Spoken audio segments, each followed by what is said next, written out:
सरोवर से ज्ञान सागर मुनि महाराज की।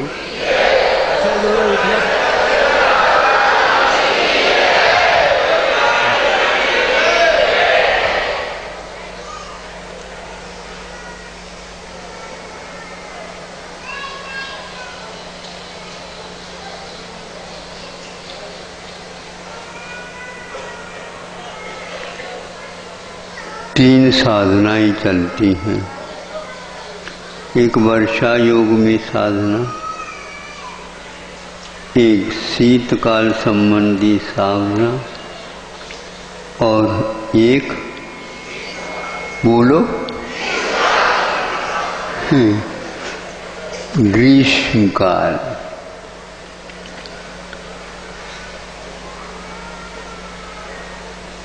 तीन प्रकार की ये साधनाएं।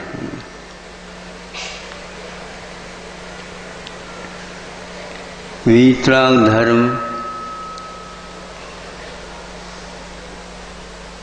रागी भले ही व्यक्ति हो, किंतु वीतराग बनने का संकल्प लेता है। और वह संकल्प जो वीतरागी बने हैं उनके आधार पर लेता है।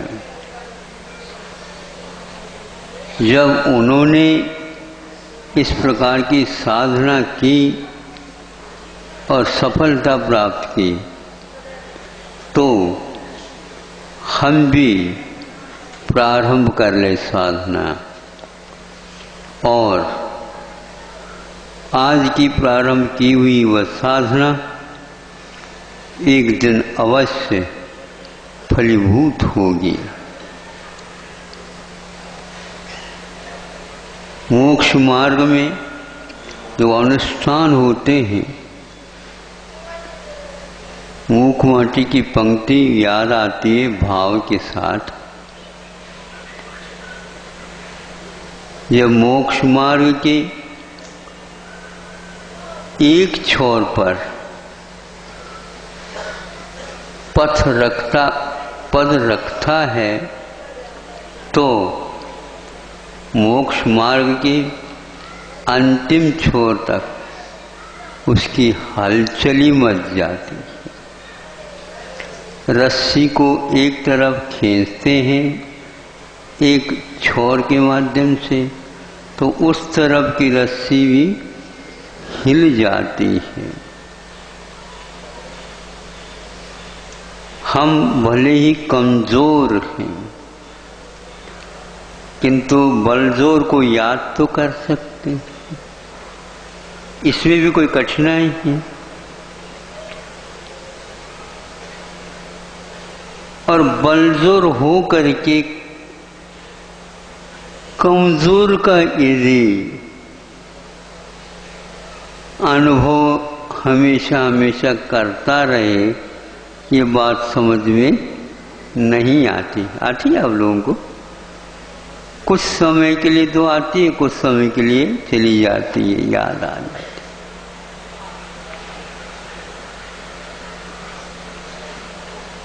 इस अनुष्ठान में कौन कौन हो सकता है पूछा गया। कौन कौन नहीं हो सकता ये पूछो।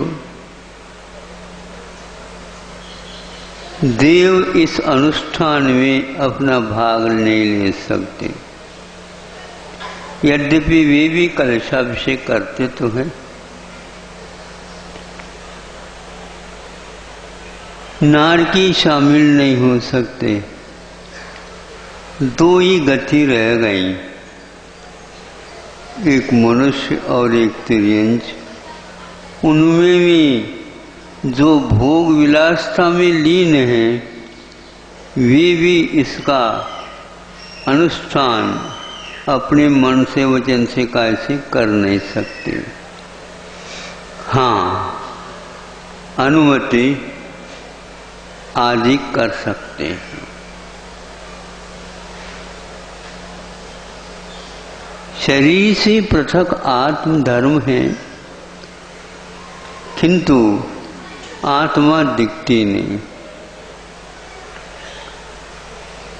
और शरीर दिख रहा है।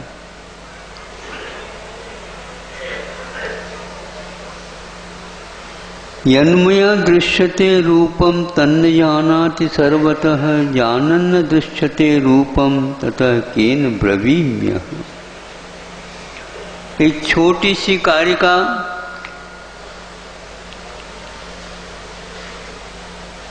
किंतु सारमय है। जो कुछ भी दिख रहा है वह देखता नहीं है, जो कुछ भी दिख रहा है वह देखता नहीं, और जो देखता है वह दिखता नहीं है। इस श्लोक का सारांश है।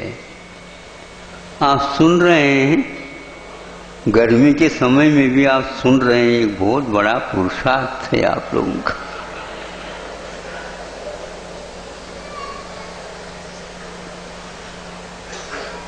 और प्रतीक्षा के साथ सुन रहे हैं आप।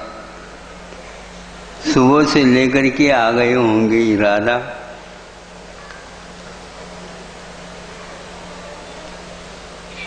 यहाँ तो आप लोगों का कोई गर्मी का प्रबंध तो किया नहीं होगा, बड़े बाबा को जाकर के पूछ लेना।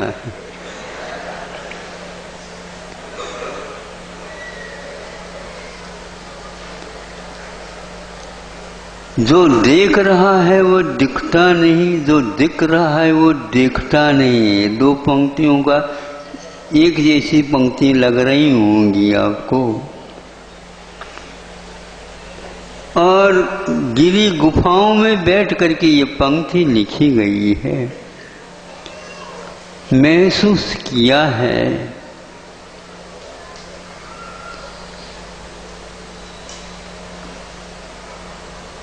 कुछ भी आपको नहीं आता तो आता है, इस श्लोक का पूरा अर्थ तो आपको आ जाएगा।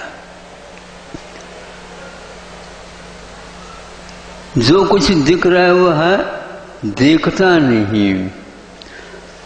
ये जो मैं देख रहा हूं अपनी आंखों से, हमारी आंखें तो बहुत अच्छी देखती हैं, बहुत ही महीन महीन वस्तु को भी देख लेती है हमारी दोनों आंखें।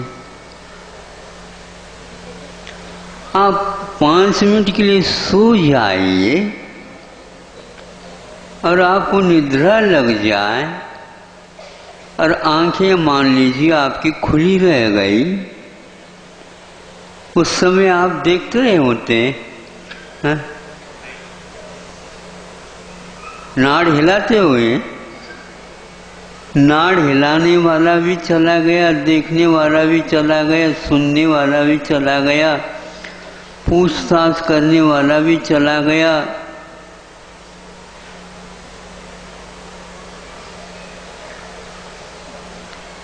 अब हम पूछना चाहते हैं, जो ये बटन दबा रहे हैं वो देख रही है,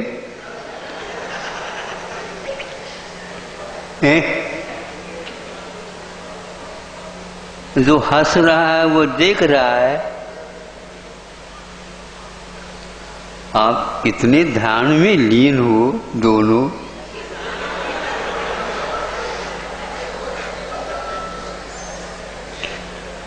किसी की ओर देख भी नहीं रहे आप क्या देख रहे हैं यही बता दो।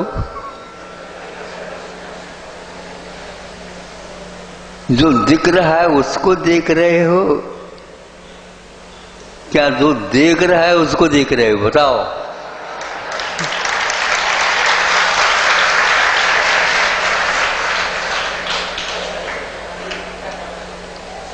उन्होंने सोचा हमारा मुहूर्त बहुत बढ़िया है, महाराज जी के भाव हमारे भीतर आ रहे हैं। तो छोटा सा भी लड़का 8 वर्ष का अंतर्मुख निकल गया हो, वो भी यह प्रश्न पूछ सकता है और उसका उत्तर उसे वहीं के वहीं मिल सकता है। आप स्वाध्याय या तत्वज्ञान के बारे में ज्यादा विस्मय अथवा उसको हवा न बनाओ, ये बहुत बड़ी वस्तु है ऐसा मत समझो। थोड़े से आप बैठेंगे, हमने सोचा कि आपको आज्ञा दिए बिना तो बैठ ही नहीं आप लोग, क्योंकि आपके कारण जो उधर से देख रहे थे ना, और आप दिख रहे थे उनको, और वो देखना चाह रहे थे किस ओर।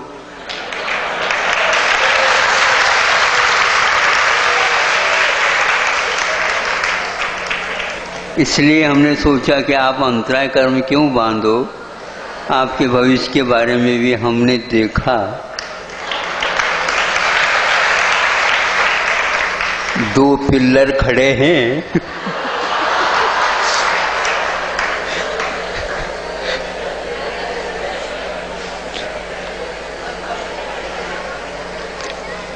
पिल्लर तो आवश्यक है ना, लेकिन पिल्लर ज्यादा हो जाते हैं तो गड़बड़ियां। बड़े बाबा के यहाँ पिल्लर ज्यादा हो गए थे, इसलिए तो ऐसा हो रहा है। आज कितने पिल्लर हो गए थे पता नहीं। एक पिल्लर के स्थान पर 4-4, 5-5 पिल्लर परिक्रमा लगाते हुए देखने को मिला था अपने को। अब हुआ तो इतिहास की घटना घट गई। तो देखने की बात आ रही थी, इतने सारे बैठे तो हैं, लेकिन बैठ करके भीतर से देख रहे हैं, किंतु बाहर जो दिख रहा है वह देखने वाला नहीं। ये बहुत विस्मयकारी घटना है। और हम इस जीवन को इसी प्रकार गंवा रहे हैं। जो दिख रहा है वह देखता नहीं, जो देखता है वह दिख नहीं रहा, जो दिख नहीं रहा है उसके देखने के बारे में पुरुषार्थ किसका हो रहा है, उस अनुष्ठान की बात मैं आपके सामने रख रहा हूं। एक श्रद्धान का विषय है। कोई स्वाध्याय करें तो श्रद्धान के माध्यम से यह नहीं कर सकता ऐसा नहीं है। वह कुछ भी नहीं जान सकता, लेकिन इतना अवश्य कर सकता है, आपको विस्मय भी हो सकता है।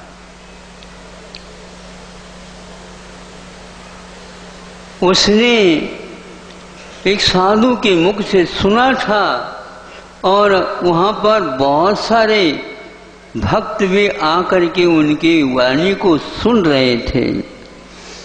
अपने अपनी क्षमता के अनुसार सब लोगों ने अनुष्ठान नियम आदि आदि लिए, किंतु एक वह है,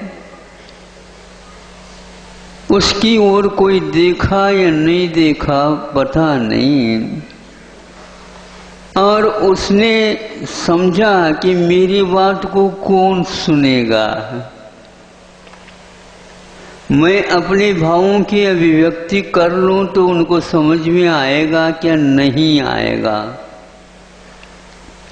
लेकिन भीतरी आत्मा की बात है, वह देखने वाला हमेशा हमेशा चेतन हुआ करता है। बाहर की यह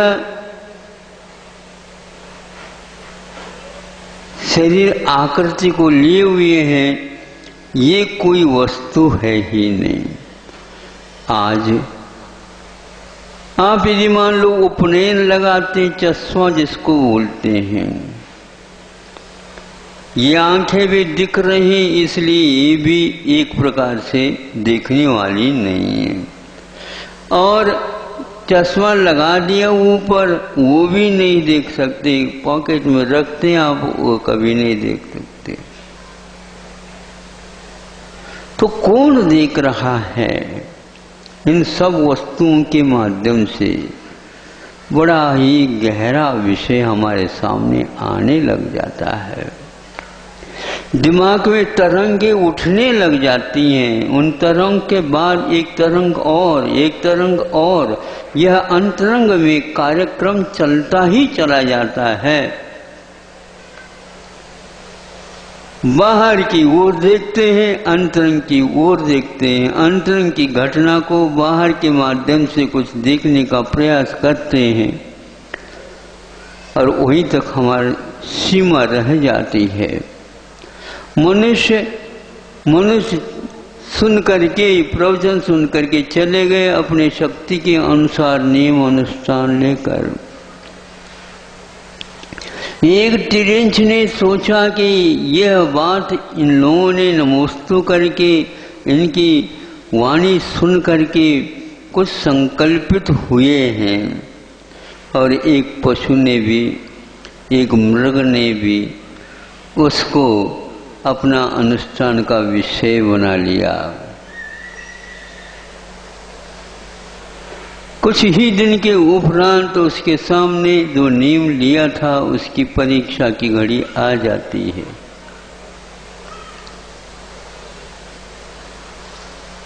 वो सुबह से लेकर के ढूंढ रहा है कहीं कुछ पानी मिल जाए, पानी मिल जाए। प्राणी घूम रहा है और पानी मिल जाए।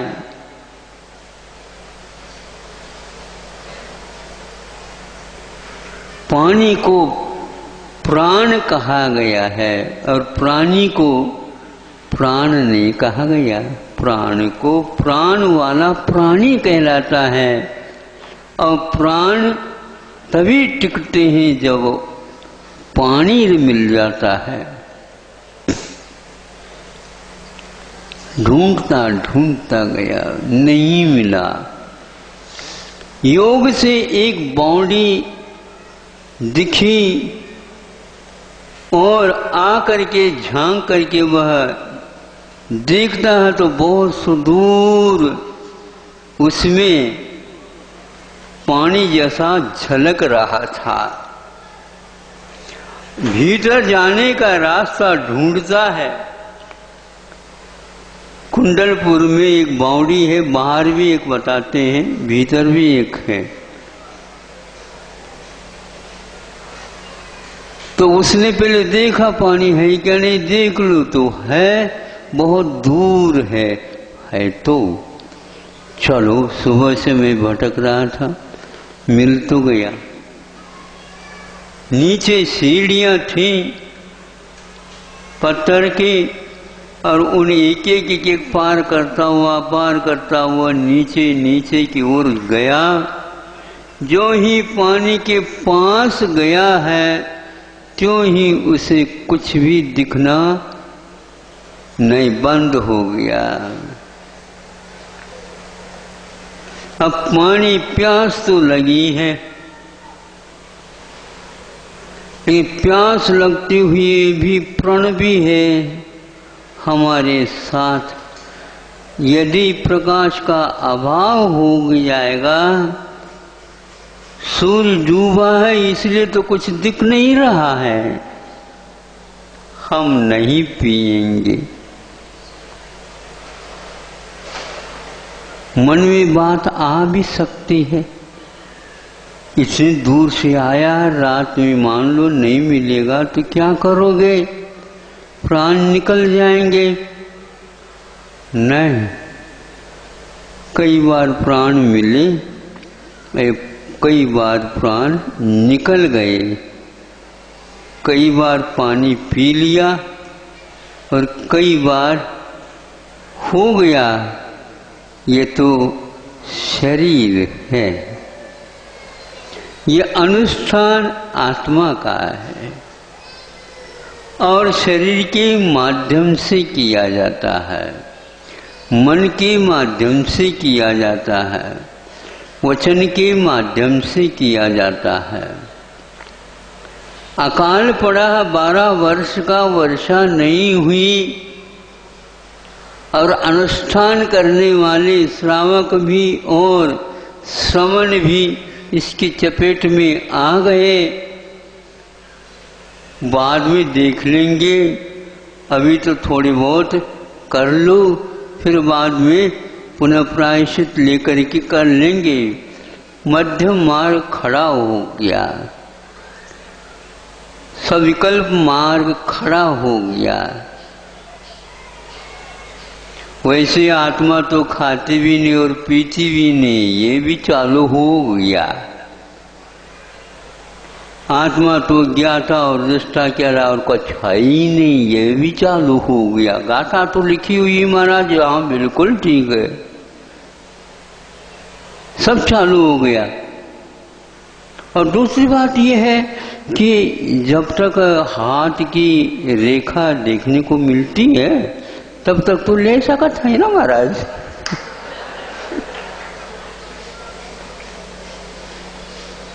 देख तो सकते हैं, न महाराज है वहां पर और न सभा है और न ही मनुष्य कोई है और न ही कोई पशु है, बस पानी भर है और प्यास भर है और हम हैं। नहीं, लौट गया, लौट आया, देखा तो ऊपर सूर्य प्रकाश चमक रहा है। अरे ये क्या बात हो गई? हाँ, एक बार और प्रयास करो, देख लो, जल्दी जल्दी चलो, जल्दी जल्दी गया उसमें और चढ़ करके आ जाना नीचे से, पुनः नीचे पहुंच गए। पहुंचते ही उससे पीछे से बहुत जल्दी वह पुनः दिखना बंद हो गया। अरे नहीं भैया, अब तो और अंधेरा ज्यादा हो गया पहले के अपेक्षा से। ऐसे करके उस प्यास बुझाने के विषय में 3 बार पुरुषार्थ करता है और चौथे नंबर में वह आता आता आता ऊपर आता गिर जाता और उसको पानी तो था लेकिन प्रकाश के अभाव में दिन अस्त हो गया। निशाचर नहीं बनूंगा। ये कथा प्रथमान योग की है। संभव है प्रीतिंकर, हाँ प्रीतिंकर, इसके बाद में वह प्रीतिंकर जीव होता जो जैसे प्रद्युम्न के जीवन में अच्छे होते हैं, अनहोती बात जैसे होती हैं, उस प्रकार उनके जीवन में घटित हुआ। हर एक व्यक्ति के लिए वह प्रीति पैदा करता था। सुभग नाम कर्म का उदय होता है तो यह सब घटित होता है। यदि दुर्भग नाम कर्म का उदय होता है तो वह सुंदर भी क्यों ना हो, किंतु कुछ लोगों के लिए वह अच्छा नहीं लगेगा, सुंदर होते हुए भी। ऐसा क्यों? क्योंकि दुर्भग नाम कर्म का उदय है। हम इस सब कर्म सिद्धांत को पढ़ तो लेते हैं, लेकिन जब मान लो कोई भी किसी व्यक्ति को आप अच्छे नहीं लगते तो उसमें यह भी एक कर्म का दोष हो सकता, अथवा उसका भी एक ऐसा ही कर्म का उदय हो सकता। लेकिन एक बार तो माथा में ये बात नहीं आती, ये काय के लाने कर्म सिद्धांत वगैरह पढ़ना और रखना है। क्योंकि हम जो सही बात है उसको उल्टे ही देख रहे हैं। महाराज अनेक अनंत काल का संस्कार है, अनंत काल का संस्कार तो है, लेकिन चेतना तो अनंत काल के बाद में वही है ना। तो वह तो चला गया प्राणी, प्रीतिंकर हो गया। सियार था, सियार था, मृग कहलाता है। जीवन में परिवर्तन आ गया। किसी महाराज ने उसको संकल्पित कराए नहीं गया था। किसी आर्य पुरुष जैनी भाई या सात्विक जीवन जीने का साथ नहीं उनका संबंध था। कट्टरता के साथ उसने उस अनुष्ठान को पालन किया, किसी को भी ज्ञात नहीं उसके मन में ये भाव कैसा आया। शास्त्रों में लिखा गया है, बड़े बड़े हिंस्र पशु भी, सर्पादिक भी, मगरमच्छ जैसे भी जो क्रूर वृत्ति वाले हैं, वे भी उन क्षणों में महसूस करते हैं और संकल्पित होते हैं पूर्व कोटि वर्ष तक उसका पालन किया जाता करते हैं। और वह मगरमच्छ भी 16 स्वर्ग तक पहुंच जाता है पंचम गुणस्थानवर्ती हो करके। बड़ी दुर्दशा है आज के संसार की। पानी बिक रहा है आज का। महाराज क्या कह रहे हो, पानी कहाँ बिक रहा है, तो प्राणी बिक रहा है। हाँ। कहाँ से पानी आ रहा है ये पता नहीं, छाना जा रहा है क्या ये नहीं पता, किंतु बस शीशियां अपने पास रख कर के, क्या बोलते हैं, मिनरल, अच्छा हो, छेड़ाने में वो पंक्ति आती है, आप लोग याद हो तो कहो, जल मृतिका बिन नहीं गए सो गए अदत्ता, ऐसा कुछ है। ये दो चीजें जो पराई नहीं मानी जाती, मिट्टी का मैंने मिट्टी और जल, ये किसी के नहीं हुआ करते, इसके ऊपर किसी का स्वामित्व तो नहीं ऐसा कहा जाता। लेकिन वह पंक्ति आज चल नहीं सकती। दूसरे की बोतल को लेकर ये पी जाओ,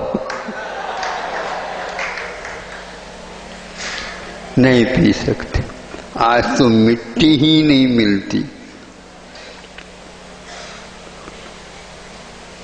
मिट्टी के लिए जाते हैं, मिट्टी हम समझते हो, मिट्टी के लिए कब जाते हैं, जब रवाना होता है व्यक्ति, इसको मिट्टी में मिलाने के लिए जाते हैं। इसका नाम मिट्टी के लिए गए हैं। मनकुड़ का ये क्या है, ये जमाना आ गया और सुन रहे हैं वह पानी कहाँ से आ रहा है, वो पानी कहाँ से जाएगा, कहाँ जाएगा, कोई पता नहीं। एक व्यक्ति ने सुनाया था, इसलिए मैं सुना देता हूँ ताकि वह सियार की कथा आपको याद रहे। महानगर में साग सब्जियां लाए जाते हैं और अच्छे धो धा करके ला करके रखते हैं। दिखता है वो ताज़ा ताज़ा है, हो खरीदा, लिया और ले जा रहा है, और वहाँ पर नाली में किनारे पर बैठ करके तो मूली,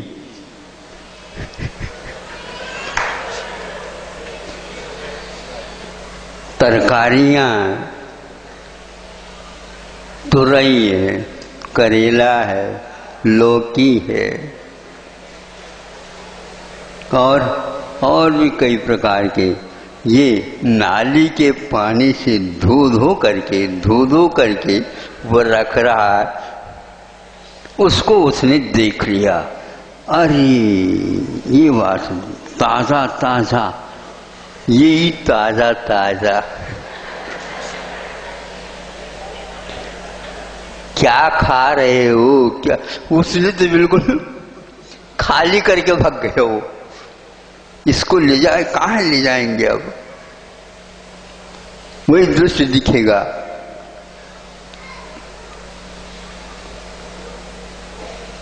तो एक राजस्थानी भजन में एक पंक्ति और आती है, उसके साथ मैं इसको जोड़ देता हूं। सड़ी गली सब जीवी तो नहीं हमसे छूट जाती, छोड़ा जाता है। नहीं समझे? ऐसे ही कुछ छोड़ते हैं, भाव तो हम आपके सामने रख रहे हैं। सड़ भी जाए, गल भी जाए, नहीं समझे, उसको किनारे करके, नहीं समझे, खाते रहते हैं, छोड़ी नहीं जाती। तो ये यहाँ पर वह सियारवी कितने अनुष्ठान उसका तगड़ा होगा। भीषण गर्मी में भी प्राण खोया पर प्रण नहीं, प्राण जाए पर प्रण नहीं जाए, यही रीत रघुकुल से आई। महापुरुषों के नाम के माध्यम से हम लोगों को इस प्रकार की प्रतिज्ञा में होश हवास आ जाता है और दृढ़ श्रद्धान बन जाता है।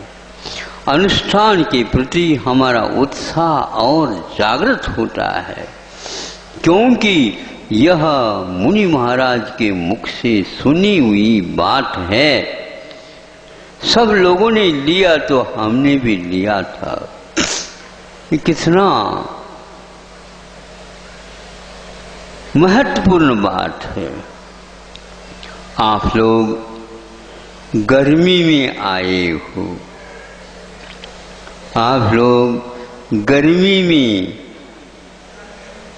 बड़े बाबा के महामस्तका अभिषेक के लिए आए हो। सब लोग साथ एयर कंडीशन ले आए हैं? नहीं महाराज, कोई न एयर है न कंडीशन है, कुछ भी नहीं।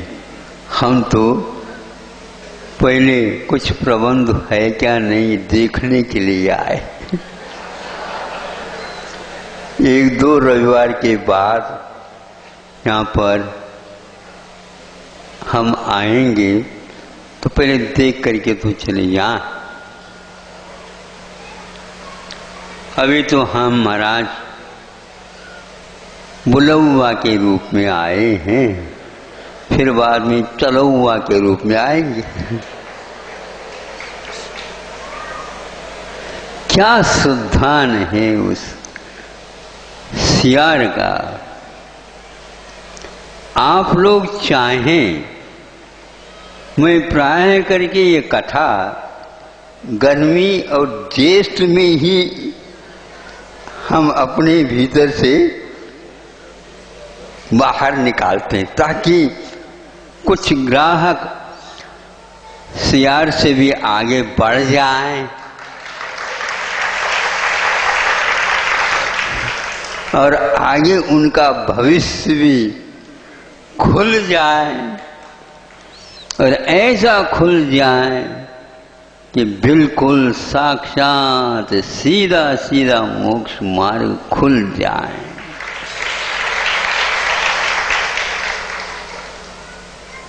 क्योंकि वह तो पशु पक्षी के रूप में, और आप तो पशुपति के साक्षात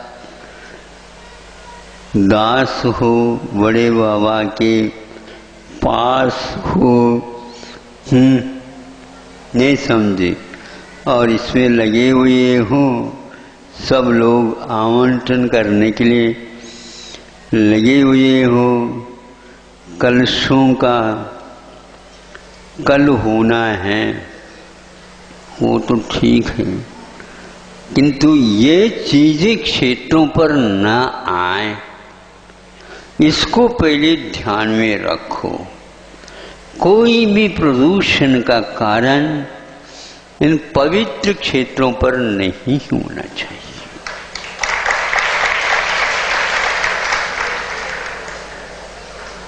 हम रात में तो तरैयां होती हैं, ये ठीक है, इंग्लिश में इसको स्टार बोलते हैं, लेकिन आज तो धूम मची है महानगरियों में 5 स्टार। बड़े बाबा के इस क्षेत्र को 5 और 7 स्टार से बचा दिया जाए और हमारी ये बात जहाँ जहाँ से आप आए हैं वहाँ पर पहुँचा देना।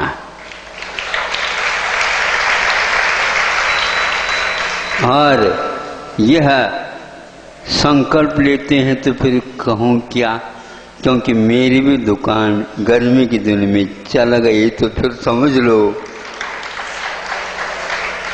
पक्का है। क्योंकि यह कथा सर्दी में कहने योग्य नहीं। यह कथा वर्षा के समय कर दो तो हमारे तो एक भी ग्राहक तैयार नहीं होगा। और जब कभी भी हमने ये कथा चालू की है तो उसमें तो तालियों के ऊपर तालियां, तालियों के ऊपर तालियां, तालियों के ऊपर तालियां।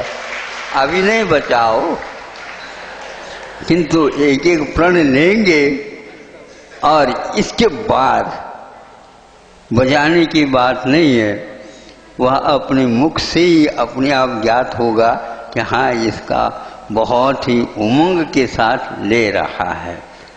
अब हम इस प्रवचन को यहीं पर कुछ समय के लिए स्थगित जैसा करता हूँ, ताकि हमने आपके लिए सैंपल के रूप में रख ही दिया है। कौन कौन खरीदना चाहता है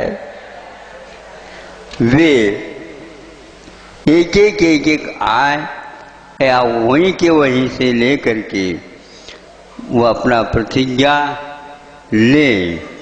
पहले आजीवन का हो जाए, फिर इसके उपरांत कुछ समय के लिए हो जाए। इस ढंग से 2 किस्तों में ले सकते हैं। प्राथमिकता वह सियार ने कोई किस्तों में नहीं लिया था, आजीवन लिया था। इसलिए आप लोग भी देखो ग्राहक हमारे पास से, ठीक है, बहुत अच्छा। तालियां तो बजाओ, तुम काहे के बैठे हो। देखो सबसे ज्यादा बोलने वाले हमारे पास मुँह से आने वाले को ले लिया। क्यों भैया, पूरा पूरा, हाँ दो देखो ये है समझ, बहुत अच्छा। संख्या गिन लो, संख्या गिन लो थोड़ा सा। हाँ हाँ, बहुत अच्छा, बहुत अच्छा, बहुत अच्छा। किसको आनंद नहीं आता होगा कि ग्राहक यूं ग्राहक आने लग जाए और दुकानदार जो है, ऐसा ही हमारा काम है। बहुत अच्छा। लेकिन याद रखियो आज कौन सी तिथि है और कौन सा वार है। रविवार के दिन आए थे और ज्येष्ठवदी एकम के दिन आज चालू हुई ये कथा। और सामने सामने बड़े बाबा का वह महामस्तकाभिषेक खड़ा है। दूर दूर से लोग आए हैं, सेठ साहूकार भी आए हैं। एकाध सेठ तैयार हो जाए तो और अच्छो है।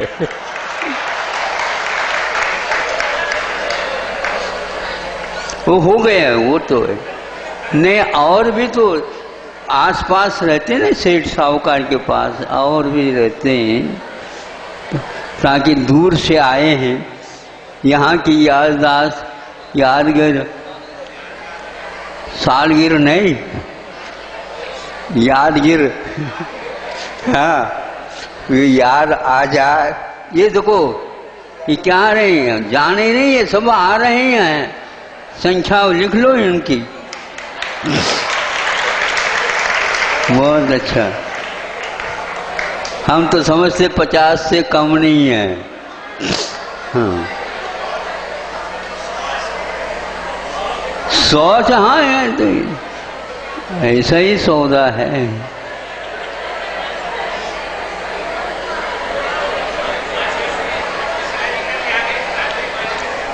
ठीक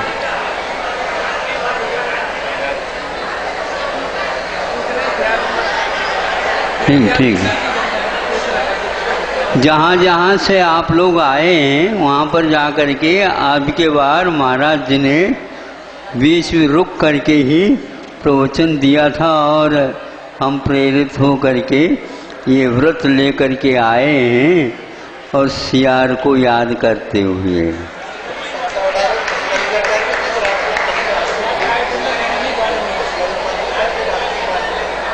नहीं, रात्रि पानी का त्याग है। हाँ बिस्लरी का नहीं। हाँ हाँ ठीक ठीक ठीक, ये सब जानते हैं, ऐसी बात नहीं है। आप न होशियार इतने बनियो। हाँ बिस्लरी का तो ऐसे ही त्याग होना चाहिए। बहुत अच्छा है। ठीक ठीक। हाँ अब इस प्रकार ये अनुष्ठान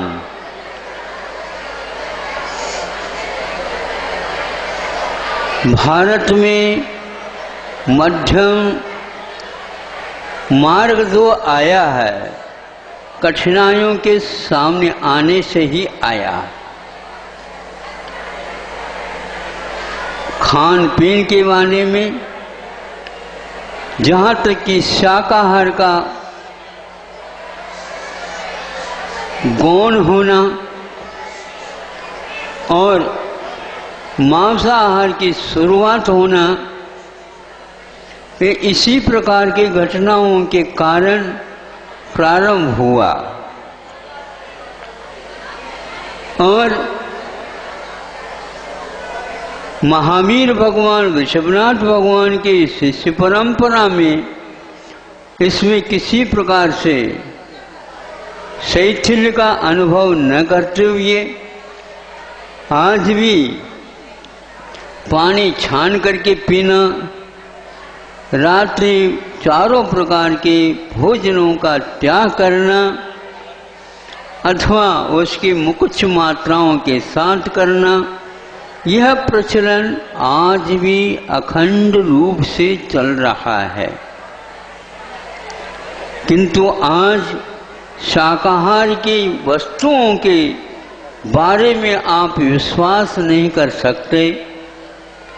ऐसी ऐसी चीज़ों का उत्पादन होने लगा है जो आप मांस का त्याग कहते हुए उस वस्तु को हाथ में रखते उसके बारे में कह नहीं सकते।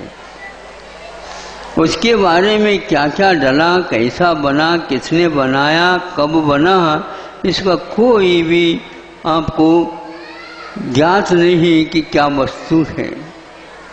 ऐसी स्थिति में अभी हमें 18,500 वर्ष लगभग पंचम काल को यदि व्यतीत करना है तो इस शैथिल्य के साथ कैसे करोगे आप?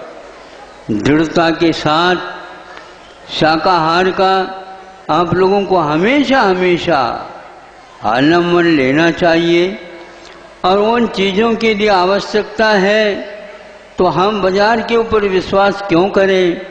हम अपने घर में ही उसका उत्पादन करके संशोधन के साथ वह ले लेना चाहिए। यह छोटा व्रत नहीं माना जाता, ध्यान रखो। यह महाव्रत पालन करने वालों के लिए सहयोग और आगे की पीढ़ी जो आने वाली है उसके लिए यह महान दिव्य उपदेश है। कई बच्चे आकर के कहते महाराज, जब से हम हम जब से खबर है तब से हम घर में खाते पीते आए हैं और हमें कोई आदत ही नहीं है कि बाजार के खा लें। क्योंकि क्यों कहते हो? क्योंकि हमारी दादी माँ, क्योंकि हम गर्मी के समय पर नानी के यहाँ चले जाएं, उनके यहाँ भी वही शिक्षा, वही दीक्षा, वही खान पीन, रहन सहन मिलता था। महीनों छुट्टियां निकाल करके हम वहाँ से आ जाते थे। आज भी यह इस प्रकार गांवों में अथवा शहरों में भी यह बीती बात है। कुछ कठिनाइयां अवश्य होती हैं। देखो, व्रत का पालन करना हमेशा हमेशा कुछ कठिनाई के साथ ही चलेगा, लेकिन वह कठिनाई है इसलिए उसको हम नहीं कर सकते, ऐसा नहीं। घर में 1-2 व्यक्ति हो जाते हैं तो 8-10 व्यक्ति भी अपने आप ही वह प्रेरित हो सकते हैं और उनके लिए भी वह शुद्ध खान पीन रहन सहन मिल सकता है। ऐसे जो व्यक्ति वृत्ति करता है वह अवश्य ही उस अनुष्ठान के माध्यम से अहिंसा धर्म की प्रभावना करने में दक्ष है, प्रवीण है और दुर्लभ है। किंतु जो कोई भी उसको देखेगा समझेगा कहा ये वस्तुतः सही है। हम केवल अब सुनना और सुनाना इसी को मुख्यतः समझते हैं, किंतु वस्तुतः जो व्यक्ति इसका अनुष्ठान कर रहा है, किंतु धीरे धीरे विज्ञान ने भी इस बात को समझ ली है कि आज विज्ञान के सामने एक तर्क आया या ये विषय आया कि उपवास क्या किया जा सकता है विदेश इत्यादि में। हाँ, क्यों नहीं किया जा सकता? आज भी जीवित है, हाँ तप के रूप में जीवित है। इसमें सर्वप्रथम जैनियों का नामोल्लेख सर्वप्रथम आया है कि उपवास करने की पद्धति परंपरा जो वर्षों हजारों वर्ष पूर्व से अभी तक जीवित हैं। अष्टांगिक 16 कर्म भावनाएं, 10 लक्षण धर्म, रत्नत्रय आदि आदि और अष्टमी और चतुर्दशी और शाम प्रोष 2 उपवास, सकृत भुक्ति, एकाशन नहीं, ये सारी चीजें यथावत आज चल रही हैं। इसको उन्होंने लेखा जोखा सुना पढ़ा तो लगा आज भी जीवित है। हाँ, आज भी जीवित है। कुछ तो निर्जल करते हैं, निर्जल तो संभव नहीं है। हाँ ठीक है, जब देख लेते हैं तो निर्जल भी लिया जाता है तो निर्जल चल सकता है। हाँ, आज विज्ञानी ये सिद्ध किया बताते हैं कि जिस दिन उपवास आप करते हो उस दिन कुछ हाथों में से या कुछ ऐसे भाग हैं शरीर के, वो भाग खुल जाते हैं। उनमें से वह तत्व निकलता है जो आपके शरीर में जो रोग के लिए कारण है उनको साफ कर देता है। केवल उपवास के दिन ही यह प्रक्रिया घटित होती है, औषध लेने से नहीं, किंतु उपवास अपने आप में एक औषध है और अपने आप ही वो तत्व निकल करके उसको ठीक कर देते। अवमोदर्य, कम खाना, कुछ भी नहीं कहना, जल मात्र लेकर के रहना आदि आदि करने से अपने आप आयुर्वेद चिकित्सा इसके लिए अपने आप में बहुत महत्वपूर्ण चिकित्सा ग्रंथ माना जाता है। उद्दीपन आदि करने के लिए सर्वप्रथम संशोधन करते हैं। संशोधन करने से शरीर की पूरी सफाई हो जाती है। दैवाहिक काम में आसक्ति काम करने लग जाती है। यह केवल शारीरिक ही नहीं, इस प्रकार करने से बुद्धि में उत्तेजना आदि वो अपने आप ही शांत होने लग जाती है। विचार श्रेणी बहुत ही ऊर्ध्वमुखी हो जाती है और कषाय क्या वस्तु है इसका अनुभव हमें अपने आप होने लग जाता है। इसलिए कहा है कि जिस दिन उपवास रहता है मौन रहो तो अच्छा, नहीं तो गुस्सा जल्दी आ सकता है।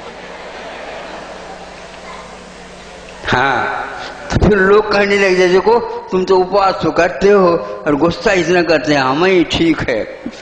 कैसे? हम कभी गुस्सा नहीं करते, 4-4 बार पानी पी लेंगे ठीक शांत। उस ध्यान के माध्यम से हम सोचते हैं कि गुस्सा क्यों आता है, क्योंकि हम इंद्रियों के दास हो जाते हैं, इसलिए सहनता नहीं होती। किंतु जब शोध करते हैं तब ज्ञात होता है कि आत्मा और शरीर भिन्न भिन्न हैं। शरीर देखता नहीं, दिखता है। आत्मा देखती है किंतु दिखती नहीं। ये 4 पंक्तियां आप लोग याद रखेंगे और वह सियार की कथा याद रखेंगे और उसकी निष्ठा के बारे में बार बार अपनी निष्ठा की तुलना भी करेंगे। हैं, देखो कैसे 3 बार तो वह नीचे चली गई, ऊपर आ गई, किंतु अपने व्रत को नहीं छोड़ा। और आप लोग 7वें भजन है, अभी तो रेखा तो दिख रही है, मतलब उधर ही देख करके ही पीते रहते, खाते रहते।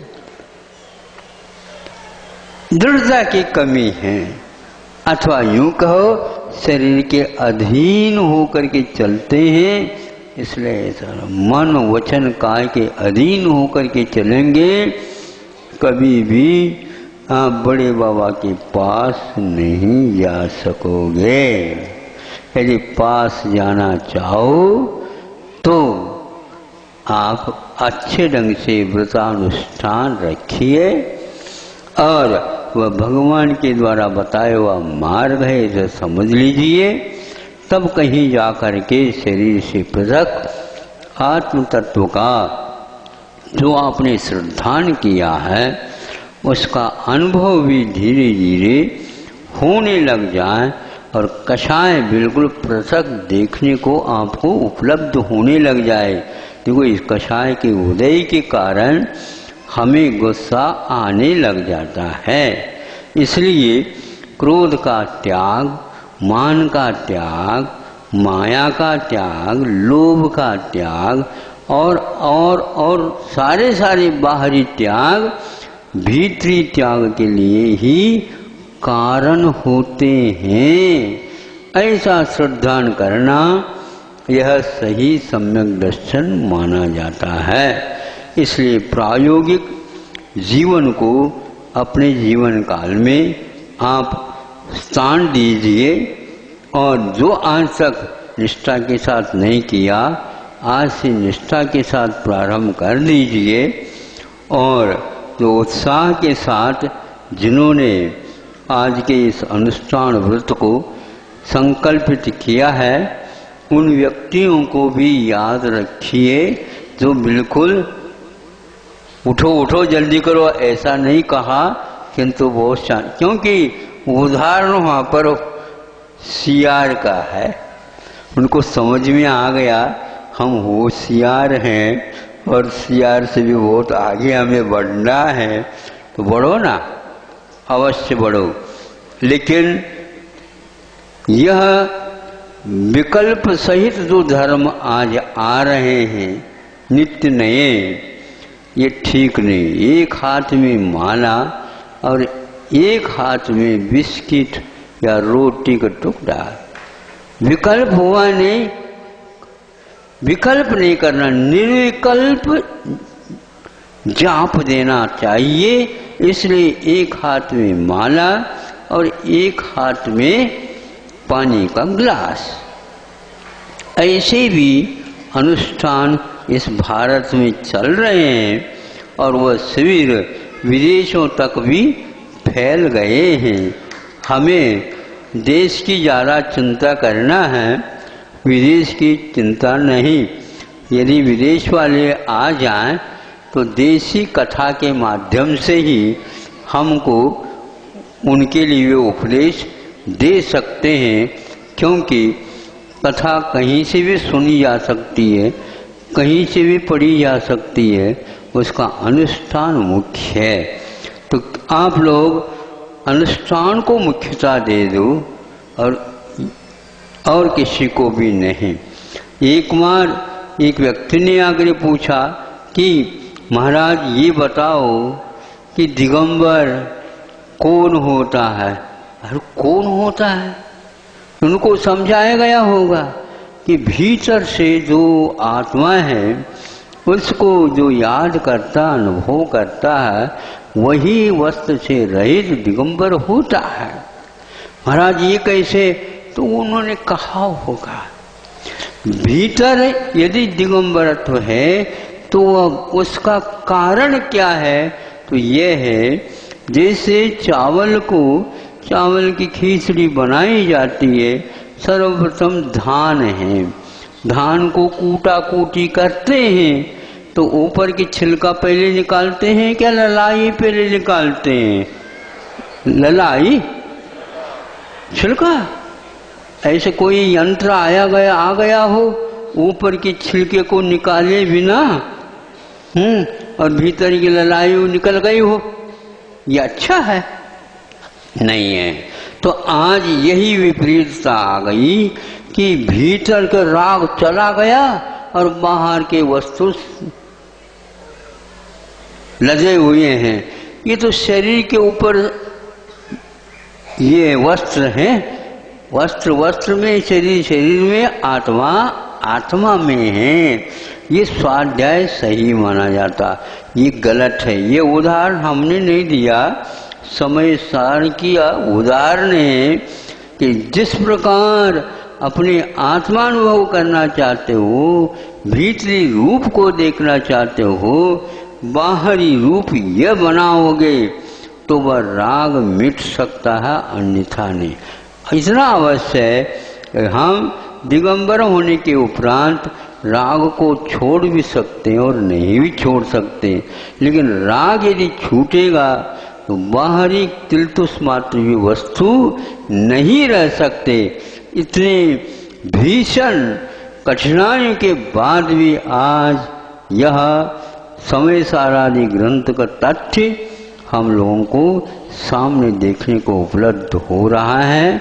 इसलिए इसको शास्त्र का बचाव करना चाहिए, लेकिन शास्त्र का प्रयोग हमेशा करते रहना चाहिए, नहीं तो केवल अलमारी का ही वो विषय बन जाएगा, कोई भी जान नहीं पाएगा।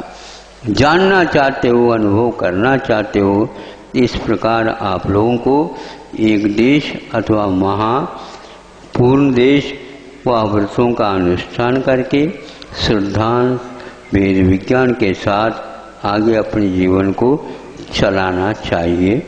आप लोगों ने बहुत ही तपस्या के साथ 1 घंटे का वक्तव्य सुना है, ये भी कम नहीं है, ये समझिए, ये भी कम नहीं है। हाँ महाराज, बिल्कुल कम नहीं है, लेकिन इसमें दम भी तभी तक नहीं आएगी जब तक आप इसको अपने जीवन में नहीं उतारोगे।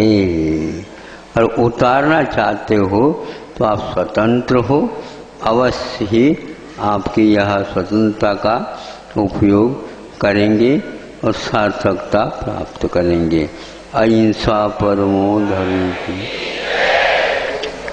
बोधि समाधि परिणाम सिद्धि।